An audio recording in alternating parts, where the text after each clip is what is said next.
How Eddie Redmayne spends his millions. Eddie Redmayne is a British actor whose name wasn't so well known in the past, but that changed after he portrayed Stephen Hawking in The Theory of Everything, a role for which he won an Academy Award for Best Actor. Today, he's one of the biggest rising stars of Hollywood, making a name for himself on the big screen with more and more interesting roles. He's now reached fame and high status in the film industry, and his net worth rose to a small but decent $6 million. Today, we'll be talking about how Eddie Redmayne spends his money. Eddie Redmayne was not born with a silver spoon in his mouth, but at the same time, he comes from an upper-class family. The future star was born on the 6th of January 1982 in London. His father, Richard Redmayne, was a rich businessman, and his mother, Patricia Burke, has a relocation business. Patricia and Richard had 5 children together, but Eddie was the only one who had acting talent. He dreamed about acting on the stage since childhood. Outside of the acting world, Eddie Redmayne is doing something else as well. He used to be a model for Burberry before becoming a full-time actor. He also appeared in Vanity Fair in 2012, and 2015 he was GQ's Best Dressed British Man. During all this time, he had his stage productions as well. Another thing Redmayne does is endorsements. Since the end of 2017, he's the new face of Omega, the Swiss luxury watchmaker, and their Aqua Terra campaign for men. One of the watches he's promoting, the Globemaster Coaxial Master Chronometer, don't ask us what that all means, sells at the price of $9,400.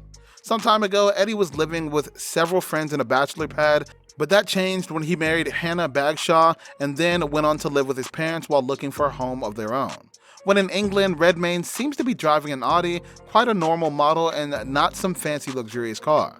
Given the time the actor has taken to get where he is, and his net worth, which is quite small, you can be sure that the movies don't pay out as much as one might expect.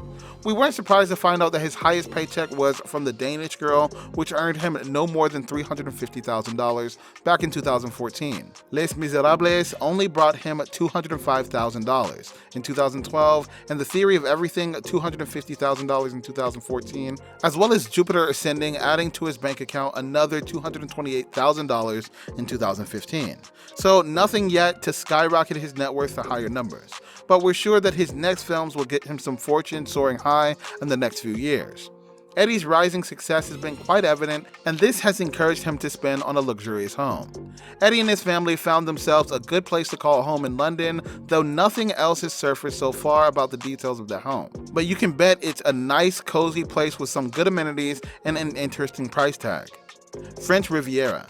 Eddie's holiday home, worth an estimated $2 million, is situated in the region where he spent vast parts of his childhood. The stunning villa has been in the Redmayne family for over 3 decades, with Eddie spending most weekends at the 6-bedroom property. Living in luxury, the abode on the stunning French Riviera boasts its own swimming pool and tennis court. While the wealthy family is not in the property over the summer months, those lucky enough can stay at the home for around €7,800 per week. The property is surrounded by forests, making it a perfect retreat for those wanting to relax and enjoy their privacy. A wonderful initiative. In case you needed any more reasons to love Oscar-winning Eddie Redmayne, the British star has revealed he occasionally pays the rent for struggling actors, calling London an impossibly expensive place to live. Redmayne spoke to British GQ for their February cover story and revealed that he's gotten into the habit of paying the rent of struggling actors he's never even met. The greatest privilege that I had was that my parents lived in London. So when I was out of university and out of work for a year, working at a pub, I didn't pay rent, Redmayne explained. And I get letters from people trying to go to drama school and needing to pay their rent, he said. And so that's something I occasionally do. It's impossibly expensive to live in London. So many questions spring to mind. How many requests for rent money does Redmayne pay? When he says occasionally, does that mean he doesn't get requests very often, or that he only grants a small fraction of the requests? Is there an application process? Does he demand proof that the supplicant is an actual drama student?